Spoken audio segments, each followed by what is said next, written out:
breaking news from Utah, a story that has stunned the nation, shaken political circles, and raised questions that investigators are still struggling to answer. Charlie Kirk, the founder of Turning Point USA, has tragically lost his life in what authorities describe as a carefully executed rooftop incident. The suspect, 22-year-old Tyler Robinson, a student at Utah Valley University, has been charged. Prosecutors have already announced they will seek the highest penalty available under the law. But here's the question on everyone's mind, in newsrooms, in courtrooms, and in living rooms across America. Did Tyler Robinson truly act alone, or is there more to this story than meets the eye? Before we dive in, remember to subscribe, like, and tap the notification bell, because this is an unfolding case where every new piece of evidence could completely change our understanding. Now let's go step by step. We begin with the weapon. Investigators say the rifle involved wasn't purchased recently, wasn't stolen, and wasn't traced to any underground trade. Instead, Robinson himself described it as Grandpa's rifle, a family gift. Think about that for a moment. A weapon once thought of as a keepsake, part of family tradition, suddenly transformed into the centerpiece of a national investigation. That rifle was recovered near the scene, wrapped in a towel, and DNA results reportedly showed Robinson's touch on the trigger. But does that close the case? Far from it. Detectives ask a critical question. If this rifle had been in the family for years, who else touched it? Who cleaned it? Who carried it from one home to another? And perhaps most importantly, who else could have loaded it before that tragic day? Pause. Hear and think like an investigator. If an object has passed through many hands over many years, the possibility of shared access cannot be ignored. And when you add in the logistics of getting such a weapon onto a university rooftop in broad daylight with cameras and people everywhere, the question grows larger. Could Robinson have done it without being noticed, completely alone, or was someone else involved, quietly ensuring the plan moved forward? Now, shift your focus to the rooftop itself. September 10th, 2025. A turning point. USA event was in progress at Utah Valley University, a school where Robinson had been enrolled since 2021. Surveillance footage reportedly shows a figure climbing toward the rooftop. Witnesses say they heard one single shot. That same figure was then seen leaving the weapon behind. On paper, it looks simple. One man, one act, one outcome. But let's not stop at the surface. The operation was precise. It was measured. It wasn't chaotic or sloppy. And in the world of investigations, precision raises suspicions. Was there someone nearby acting as a lookout?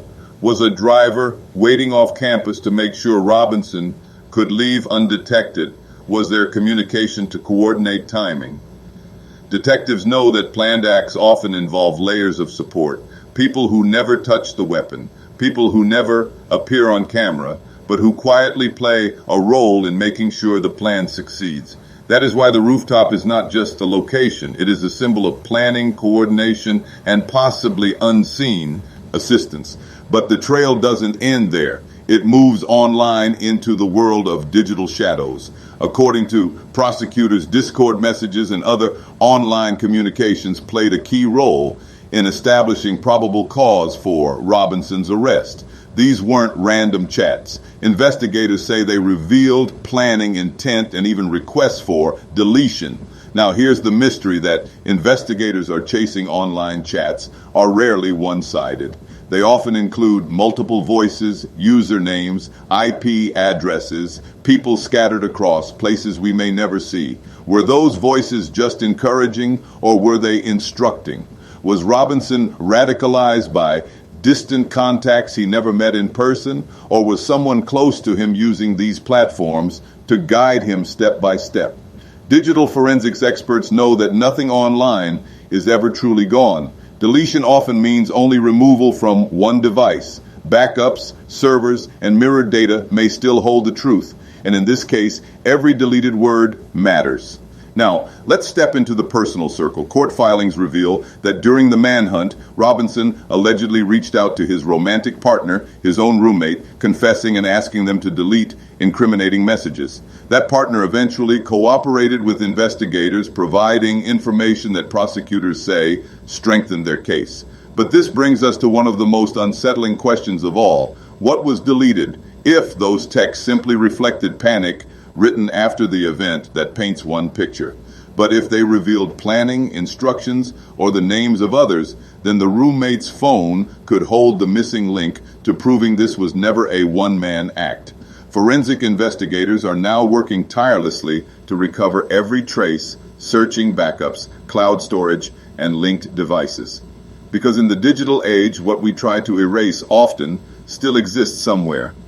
But let's not lose sight of motive. Why Charlie Kirk? Investigators have said Robinson had no personal relationship with him. There was no private grudge, which means we have to look deeper. Was this purely ideological? Was Robinson influenced by online discussions, anonymous voices feeding anger and radical thought? Or was he directly groomed, guided, and used by others with their own motives? History tells us that ideology alone rarely drives someone to such a precise act. It usually takes influence, encouragement, sometimes even logistical help. Investigators are still searching for fingerprints of that influence, whether they belong to distant online communities or to someone much closer in Robinson's personal life. And now we reach the courtroom. Robinson stands charged with prosecutors already declaring they will in detail. Ballistics experts matched the weapon to the shot fired that day, confirming it as the source. But perhaps the most puzzling clues weren't physical tools or weapons, but words. Some bullet casings and unfired rounds. Every chat log, every deleted text, every camera angle will be examined under a microscope. If accomplices are revealed, then this trial could expand far beyond Robinson himself, becoming a case about networks, influences, and hidden actors. Meanwhile, investigators say their work is not finished. Digital subpoenas remain active. Forensics continue. Surveillance review is ongoing, which means the central mystery still stands. Is there a missing link? Someone who moved the rifle, someone who provided guidance, someone who ARC, a Mauser Model 98, chambered in 306-point caliber. This wasn't a random find. It was collected and analyzed. The investigative checklist that experts say must be completed: one, full disclosure of Discord servers and usernames linked to Robinson's chats; two, a complete forensic timeline of the rifle, who accessed it, who moved it, who handled it in the days before the incident; three, recovery of all deleted texts between Robinson and his partner; four, review of campus and vehicle surveillance logs to determine if anyone else was positioned nearby.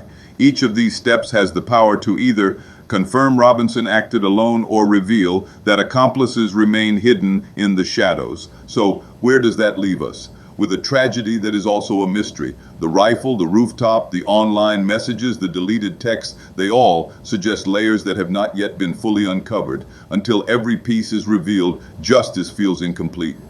Tyler Robinson may be on trial, but the larger question remains unsettled. Was this the act of one man or the result of something bigger, something more coordinated? Stay with me as we continue to follow every update, every court hearing, and every new release of evidence. Because in this case, every detail matters, and the next revelation could change everything we thought we knew